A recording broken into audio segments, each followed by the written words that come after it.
However, this mall does have a very unique feature in the sense that it has a Comfort Inn attached to it in case your Dead Mall date night goes really well. Accommodations for this episode of Dead Mall Date Night were provided by the Miami Valley Center Mall Comfort Inn. When you think comfort and inns, think Comfort Inn. Back to you, Bob. Miami Valley Center Mall and Bureau of Motor Vehicles. I mean, like... It does. It looks government. It looks very governmental.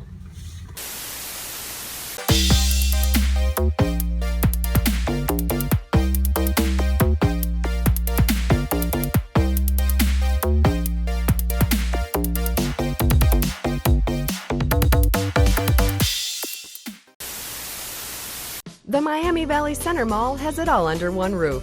From big-name stores you can count on every day to unique small shops that meet your specific needs.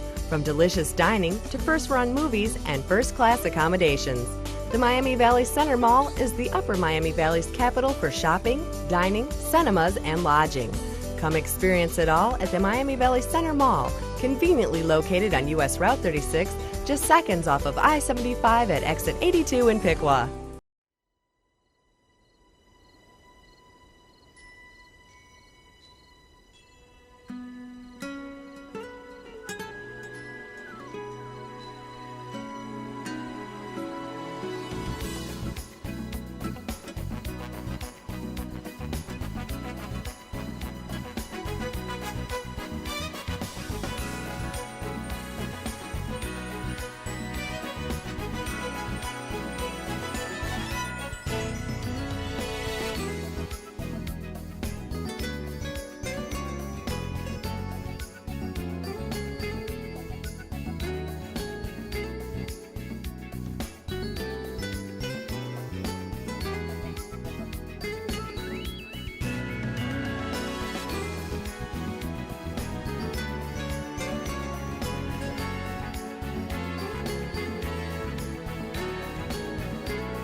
Hello everyone, welcome back to Dead Mall Date Night. I am your cruise director, Kristen, and this is the Miami Valley Center Mall in Piqua, Ohio.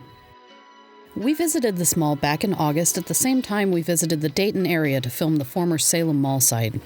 It was the final weekend for Elder Beerman, and since the filming of this video, the Sears location has announced their closure by the end of the year. Elder Beerman was founded in Dayton before being purchased by Bon-Ton in 2003. This mall is an example of even though no specific event has led to its slide in occupancy, it's just a casualty of the many factors leading to the retail apocalypse. By the way, 10 points if you recognize the music playing in the background without having to look at the description.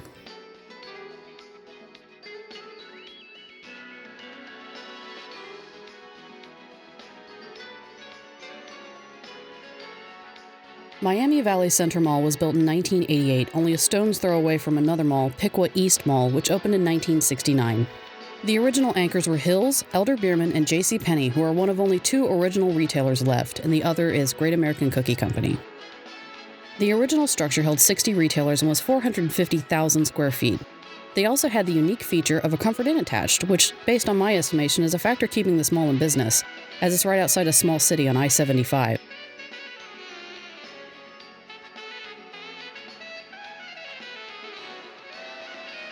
Piqua is a medium-sized town outside the Dayton metro. Both malls are small and originally intended to work together to complement and not compete with each other. Piqua East Mall was home to a Sears, a Woolworths, and a department store called Ullman's that later became Stage.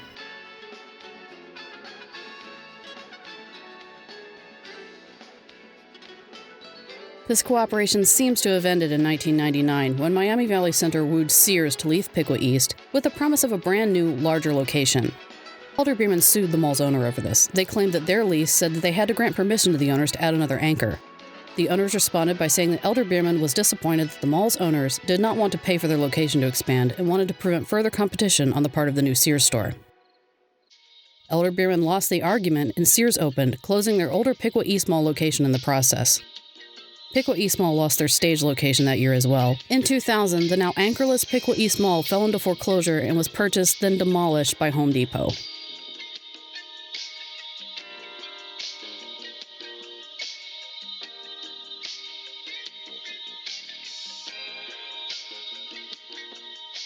The mall added 125,000 square feet of retail space when the wing to accommodate Sears was added. On the downside, their Ames location, which was once Hills, closed that year with the rest of the chain. That space would remain vacant until 2004 when Stephen Barry's moved in. For those of you who don't remember Stephen Barry's, they sold ridiculously cheap clothing. Some things like t-shirts, sweatpants, hoodies, some as low as $3.99. The chain left Miami Valley Center in 2008 and closed as a chain in 2009. The Dunham Sports that currently occupies that space opened in 2014.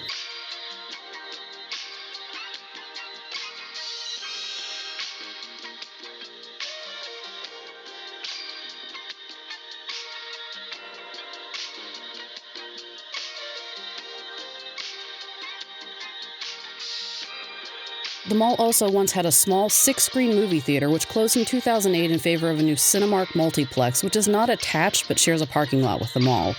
The former theater space has been converted into a banquet hall.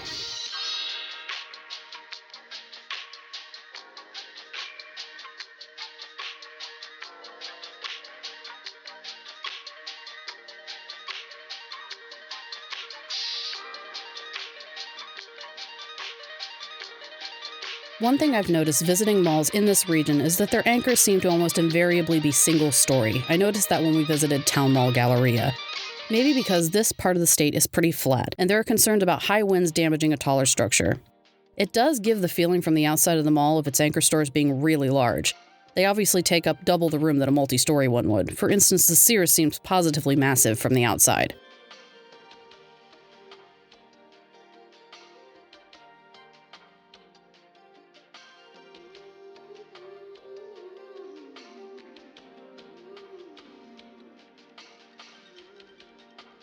So what state is this mall in today? It's about to have 2 of 4 anchor spaces empty.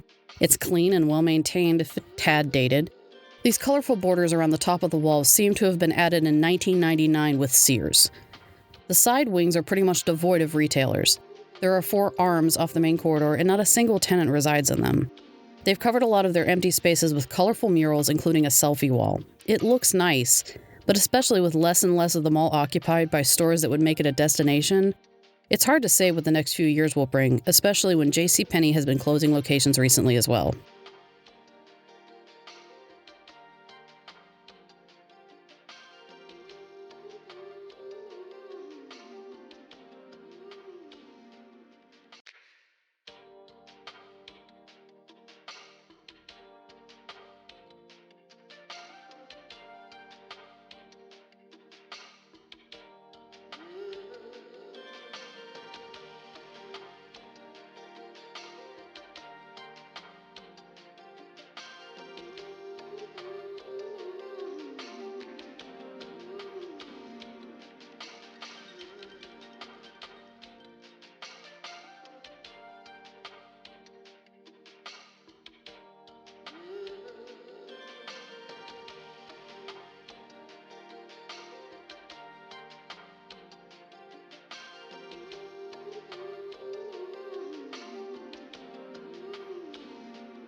The Elder Beerman was a nostalgic blast from the past. It has a very late 80s, early 90s motif with a lot of mauve.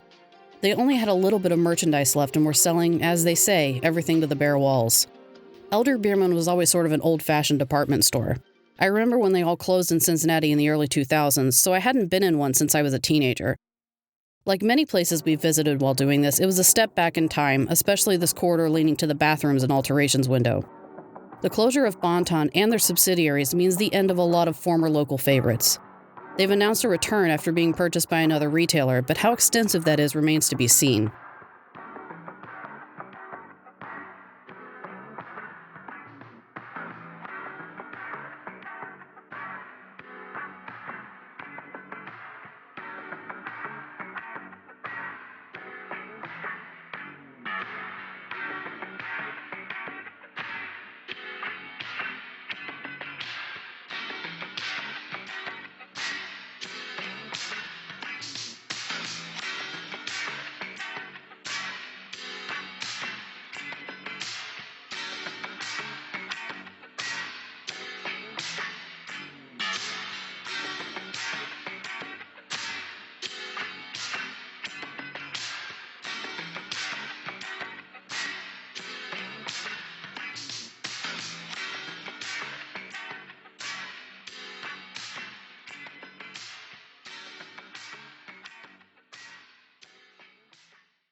Ric Flair? Yeah. Woo! Nope, I refuse now. Why? I feel like you're making fun of the Ric Flair. The Starbucks Frappuccinos, those things, they're not coffee. They are a high-grade yoo-hoos for adults.